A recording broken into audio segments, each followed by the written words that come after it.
Hoy vamos a meternos de lleno con una de las figuras más complejas y fascinantes del deporte mundial, Uf, sin duda. Cristiano Ronaldo. Porque todos conocemos los goles, los trofeos, esa imagen pública casi de superhéroe, Claro. pero lo que nos interesa es qué hay abajo de todo eso. O sea, ¿qué mueve realmente a una persona así? ¿De dónde sale esa ambición que parece no tener fin? Ujú. Para este análisis a fondo, nos vamos a apoyar en una fuente que es increíblemente detallada. La biografía escrita por el periodista Guillem Balaguer.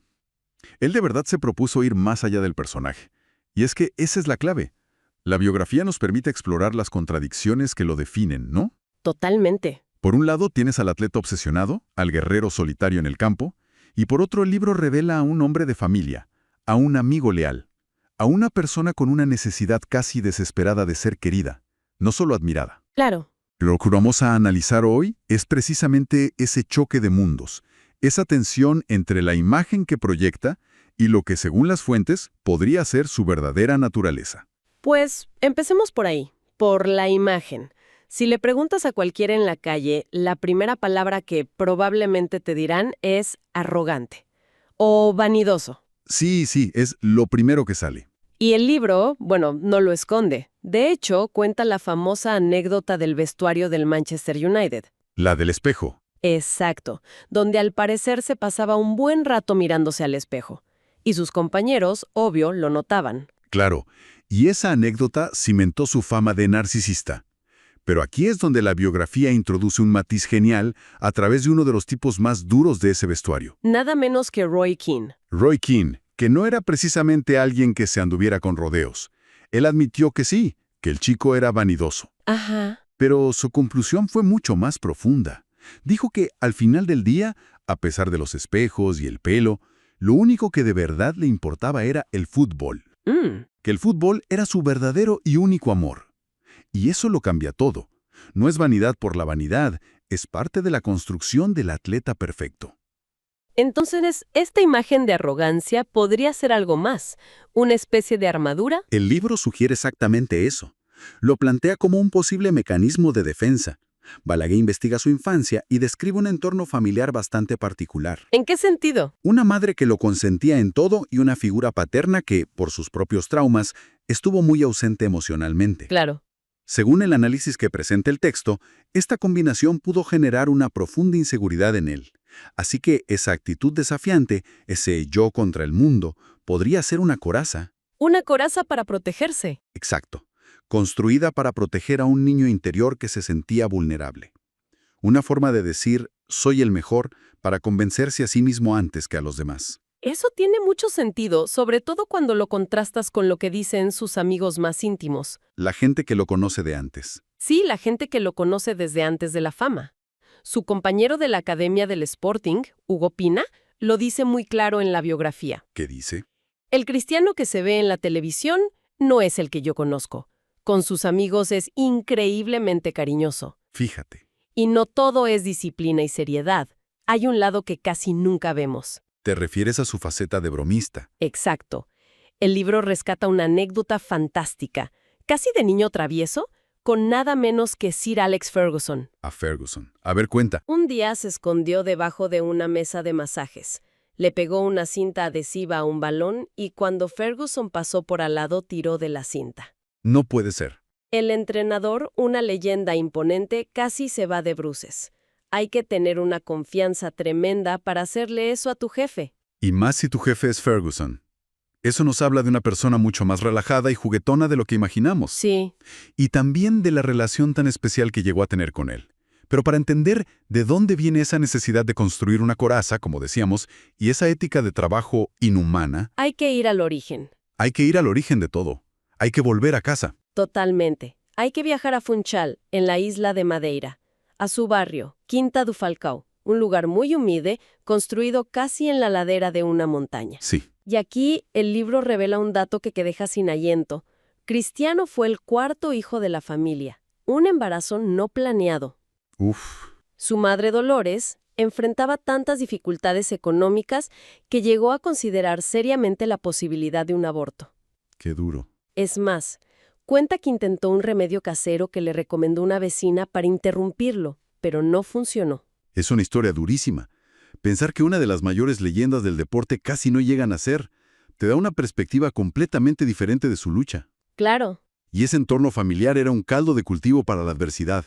Su madre, Dolores, venía de una infancia terrible, marcada por abusos en un orfanato y por su propia madrastra. ¿Y su padre? El padre, Dinis, es descrito como un buen hombre en el fondo, pero que volvió de la guerra colonial de Portugal en África completamente destrozado. El trauma. El trauma lo arrastró al alcoholismo, y eso generó una desconexión emocional casi total con su familia.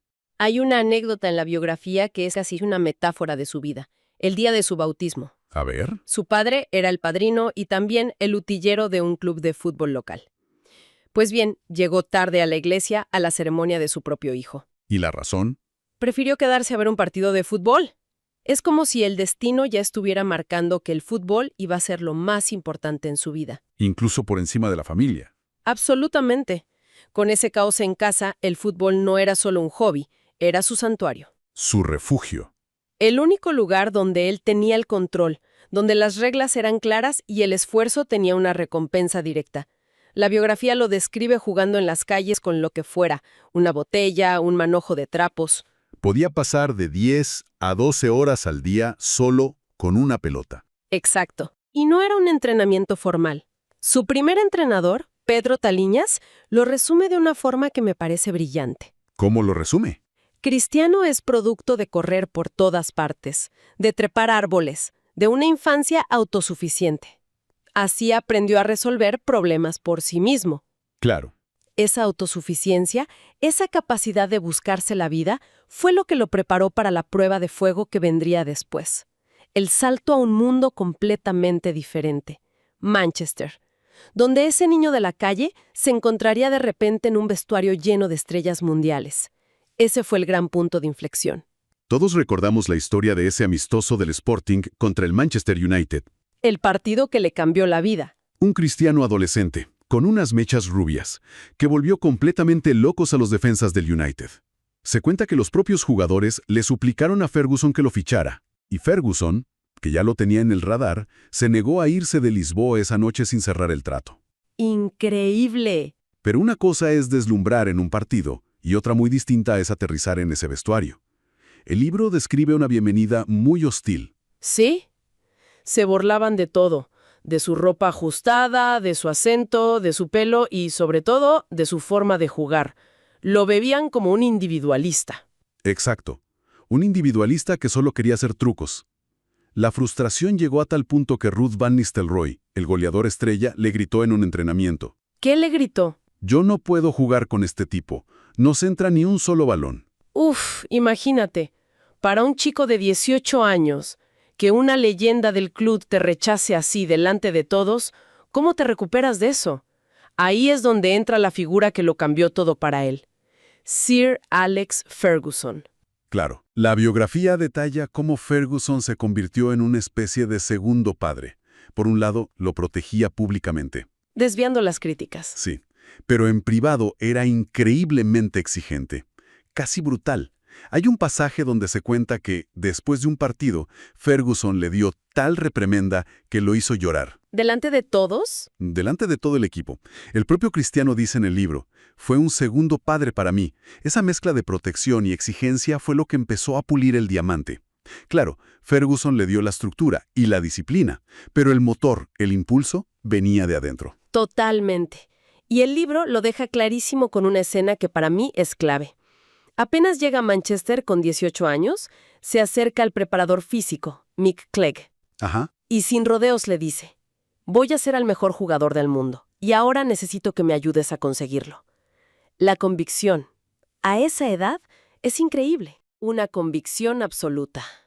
Y no eran solo palabras, ¿eh? Su ética de trabajo era algo que sus compañeros nunca habían visto. Se quedaba horas después de los entrenamientos practicando tiros libres. Hasta que se iba el sol. Se le veía corriendo por las calles con pesas atadas a los tobillos para ganar potencia. Si veía a un compañero hacer un regate nuevo, no paraba hasta que él lo hacía mejor. El talento era evidente. Pero fue esa dedicación, casi enfermiza, lo que lo catapultó a otro nivel. Entonces, si Manchester fue su graduación, donde aprendió a ser un profesional. Sí. El Real Madrid fue su coronación, pero llegó a España con una misión muy concreta y con una sombra que lo perseguiría y al mismo tiempo lo elevaría. La sombra de Lionel Messi y el Barcelona de Pep Guardiola. Exacto. Su fichaje por el Real Madrid no era solo para ganar títulos, era para ser el antídoto. Tomita de ese equipo que estaba maravillando al mundo. Y eso lo colocó en una rivalidad directa, personal y profesional con Messi que definió una era entera del deporte. Uf, ¿qué era? Y esta competencia lo llevaba a un plano muy personal. La biografía revela un momento de una sinceridad casi dolorosa. A ver. En una conversación privada con el director del diario Marca, Cristiano le hizo una pregunta directa. ¿Por qué la gente quiere más a Messi que a mí?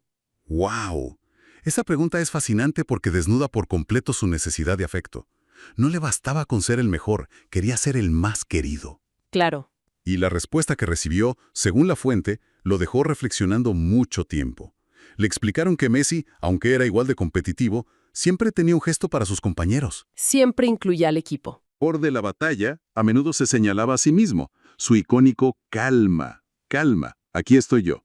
Eran actos de reafirmación individual. Totalmente. Es increíble. No se trataba de quién era mejor futbolista, sino de la narrativa. Y según el libro, esta conversación tuvo algún efecto en él. Parece que sí. No es que cambiara su personalidad de la noche a la mañana, pero sí muestra una faceta más introspectiva. Una conciencia de que su legado no se construiría solo con goles. Sino también con la conexión con el público. Exacto.